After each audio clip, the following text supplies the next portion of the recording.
വിശുദ്ധരെ സ്നേഹിച്ച മാതാപിതാക്കന്മാരെ, സഹോദരങ്ങളെ, ഏറെ സ്നേഹമുള്ള കുട്ടികളെ, വിശുദ്ധയുടെ രാജകീയമായ ജെറുസലേം പ്രവേശനത്തിന്റെ ഓർമ്മ ദിവസമാണ് ഓശാന തിരുനാൾ. ജെറുസലേമിലേക്ക് കൂടിയ ജനങ്ങൾ വിശ്വയെ നാഥനും കർത്താവുമായി ഏറ്റുപറയുകയും ഹോസാന എന്ന് പ്രാർത്ഥിച്ച് തമ്പുരാനെ സ്വീകരിക്കുകയും ചെയ്ത ദിവസം. എന്താണ് ഹോസാന എന്ന വാക്കിന്റെ അർത്ഥം? നമ്മൾ പാട്ടുപാടിയൊക്കെയാണ് ഈ കുരുത്തോലയെ പിടിച്ചിട്ട് പോകുന്നത്. എന്താണ് ഹോസാന എന്ന വാക്കിന്റെ അർത്ഥം? എന്താണ്? കർത്താവേ, ഞങ്ങളെ രക്ഷിക്കണമേ എന്നാണ്.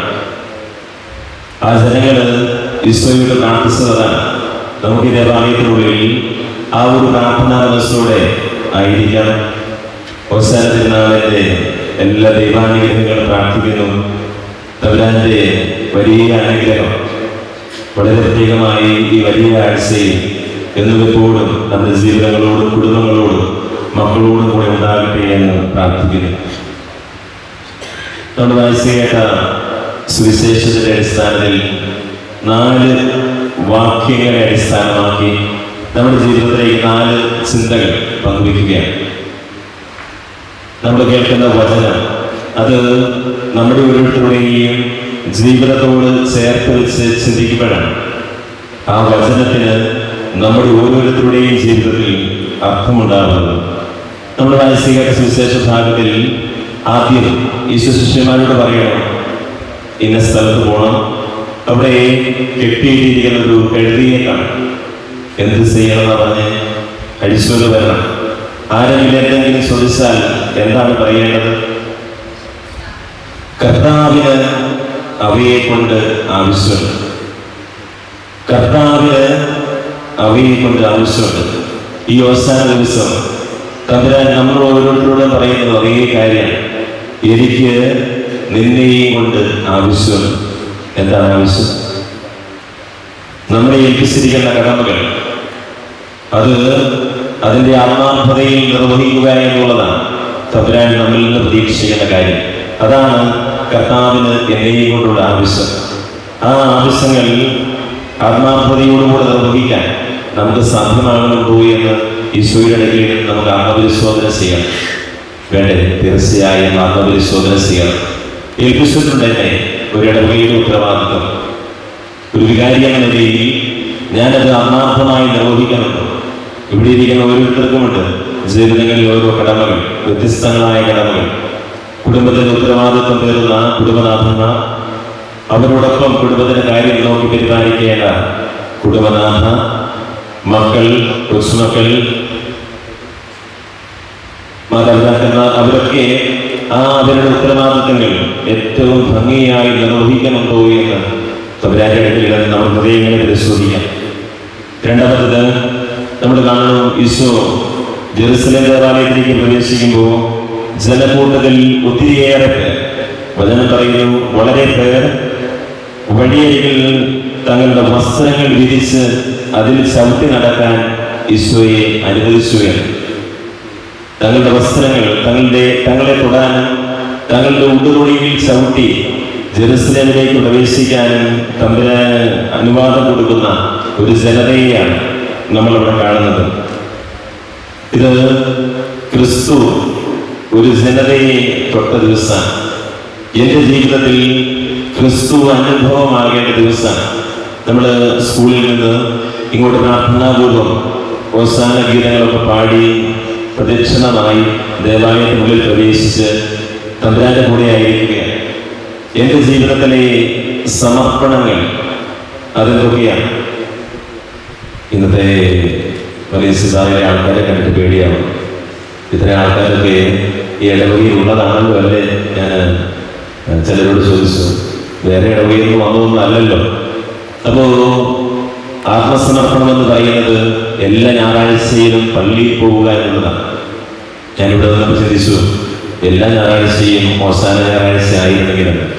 അപ്പോൾ എൻ്റെ വിശ്വാസ ജീവിതത്തിൽ ഞാൻ എന്തുമാത്രം ത്യാഗത്തോടെ സമർപ്പണം ചെയ്യുന്നുണ്ട്. പള്ളിയിൽ പോകാൻ, ദൈവിക കാര്യങ്ങൾക്ക്, എൻ്റെ കുടുംബ കുടുംബത്തിന്റെ ഉത്തരവാദിത്തങ്ങൾക്കൊക്കെ ആത്മാർത്ഥതയോടുകൂടെ സമർപ്പണം ചെയ്യുന്ന വ്യക്തിയാണോ ഞാനെന്ന് തമ്പുരാൻ നമ്മളോട് ചോദിക്കുന്ന ദിവസമാണ് അവസാന ഞായറാഴ്ച. അതുകൊണ്ട് ഈ ദിവസം നമ്മൾ ഈ കയ്യിൽ പിടിച്ചിരിക്കുന്ന ഗുരുപോലെയും നമ്മുടെ പ്രാർത്ഥനാ മനസ്സുമൊക്കെ ഈശോയ്ക്ക് എന്നെ തൊടാനുള്ള, ഈശോയെ ഞാൻ അനുഭവിക്കാനുള്ള അവസരമായി മാറണം. മൂന്നാമത് നമ്മൾ വായിച്ചു കേട്ട സുവിശേഷത്തിന്റെ 2-ാം ഭാഗത്തിൽ അന്ധന്മാരും മുടന്തന്മാരും ദേവാലയത്തിൽ അവന്റെ അടുത്തെത്തി അവനവരെ സുഖപ്പെടുത്തി എന്ന് നമ്മൾ വായിച്ചു കേട്ടു. ദേവാലയം നമ്മൾ ഈ ആയിരിക്കുന്ന ഇടം എന്തിനു വേണ്ടിയുള്ളതാണ് എന്ന് നമ്മൾ തീർച്ചയായും മനസ്സിലാക്കണം. ഇത് സൗഖ്യത്തിന്റെ ശുശ്രൂഷ എല്ലാവർക്കും നൽകുന്ന ഇടമാണ്. സൗഖ്യത്തിന്റെ ശുശ്രൂഷ, തമ്പുരാന്റെ കരുണയുടെ ശുശ്രൂഷയൊക്കെ എല്ലാവരിലേക്കും പകർന്നു നൽകുന്ന ഇടമായി ദേവാലയത്തെ മാറ്റണം. പൗലോസ് പറയുന്നു, ക്രിസ്തുവിന്റെ ആലയം നിങ്ങൾ ഓരോരുത്തരുമാണ്, അല്ലെ? നമ്മൾ ദേവാലയങ്ങളാണ്. നമ്മുടെ ഈ ദേവാലയത്തിനുള്ളിലെ നമ്മുടെ പ്രാർത്ഥനാ തിരുക്കർമ്മങ്ങളൊക്കെ നമ്മുടെ ജീവിതങ്ങളെ ദൈവ ആലയങ്ങളാക്കി മാറ്റാനുള്ള പരിശ്രമങ്ങളാണ്. ഇവിടെ നിന്ന്, ആ കുരിശിൽ നിന്ന്, ക്രൂശിന്റെ രൂപത്തിൽ നിന്ന് എന്റെ ജീവിതത്തിലേക്ക് ഞാൻ സ്വീകരിക്കുന്ന നന്മകൾ ദൈവാലയ അനുഭവം ബാക്കിയുള്ളവരുമായി പങ്കുവയ്ക്കാൻ എന്നെ വളർത്തുന്നുണ്ടോ എന്ന് നമ്മൾ ചിന്തിക്കണം. അതുകൊണ്ട് ഈ അവസാനം നൽകുന്ന വേറൊരു ചിന്ത, ദൈവാലയങ്ങളായി, ദൈവത്തിന്റെ സാന്നിധ്യമുള്ള ഇടങ്ങളായി നമ്മൾ ഓരോരുത്തരും മാറണം എന്നുള്ളതാണ്. ഏറ്റവും അവസാനമായി ഈശോ ചെയ്ത വിസ്മയകരമായ കാര്യങ്ങൾ കണ്ടപ്പോൾ, അവനെ ആർപ്പ് വിളിക്കുന്ന ജനങ്ങളെ കണ്ടപ്പോൾ കുറേ മനുഷ്യർക്ക് അസൂയ തോന്നണം നമ്മൾ സുവിശേഷത്തിൽ കാണണം. പ്രധാന പുരോഹിതന്മാരും നീലന്മാരും ബാക്കിയുള്ളവർ ഈശോയെ അംഗീകരിക്കുന്നത് അവർക്ക് മനസ്സിൽ നൊമ്പരമുണ്ടാക്കുകയാണ്. നമ്മുടെ ജീവിതങ്ങളിൽ നമ്മൾ ദൈവത്തെ സ്വീകരിച്ച്, തമ്പുരാനെ സ്വീകരിച്ച് നന്മ നിറഞ്ഞ മനുഷ്യരായി, നന്മയുള്ള മനുഷ്യരായി ജീവിക്കുമ്പോൾ നമുക്ക് ആരോടും ഒരു അസൂയയും തോന്നേണ്ട കാര്യമില്ല എന്ന് പ്രധാന പുരോഹിതന്മാരും ലേവ്യരുടെയും സാന്നിധ്യം നമ്മളെ ഓർമ്മപ്പെടുത്തുകയാണ്. അതുകൊണ്ട് ഈ അവസാന അത് ഈശോ എന്നെ തൊടണ ദിവസമാണ്. എന്റെ ജീവിതത്തിൽ ദൈവത്തിന് വേണ്ടി ആത്മാർത്ഥമായി സമർപ്പണം ചെയ്ത് ക്രിസ്തുവിന് എന്നെ കൊണ്ട് ആവശ്യമുണ്ട് എന്ന് മനസ്സിലാക്കി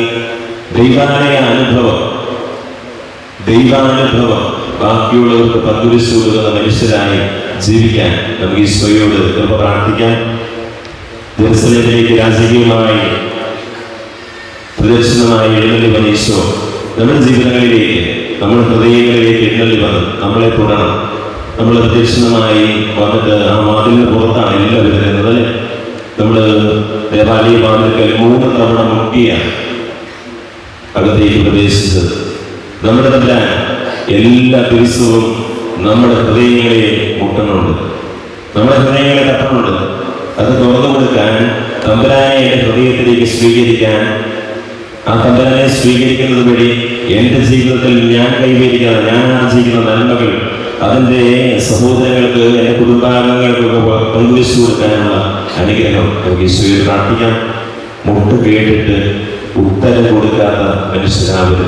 മുട്ട് കേട്ടിട്ട്, തമ്പുരാന്റെ മുട്ട് കേട്ടിട്ട് കൃത്യമായി ഉത്തരം കൊടുക്കണം, തുറന്നു കൊടുക്കണം. നമ്മുടെ ഹൃദയമാണ് ദൈവത്തിന് വേണ്ടി, ദൈവത്തിന്റെ നന്മകളെ സ്വീകരിക്കാൻ വേണ്ടി. അതിനുള്ള അനുഗ്രഹം നമുക്ക് ഈശോയിൽ പ്രാർത്ഥിക്കാം. ഒരിക്കൽ കൂടെ എല്ലാവർക്കും ഹോസാനയുടെ കർത്താവേ ഞങ്ങളെ രക്ഷിക്കണമേ എന്ന പ്രാർത്ഥനയുടെ തിരുനാളിനെ ആശംസകൾ അറിയിക്കുന്നു. ദൈവാനുഗ്രഹം ഉണ്ടാകട്ടെ എന്ന് പ്രാർത്ഥിക്കുന്നു. നമ്മുടെ ജീവിതങ്ങളും കുടുംബങ്ങളും നമ്മുടെ മക്കളും നമ്മുടെ പ്രവൃത്തികളാൽ അനുഗ്രഹിക്കപ്പെടട്ടെ. ആമേൻ.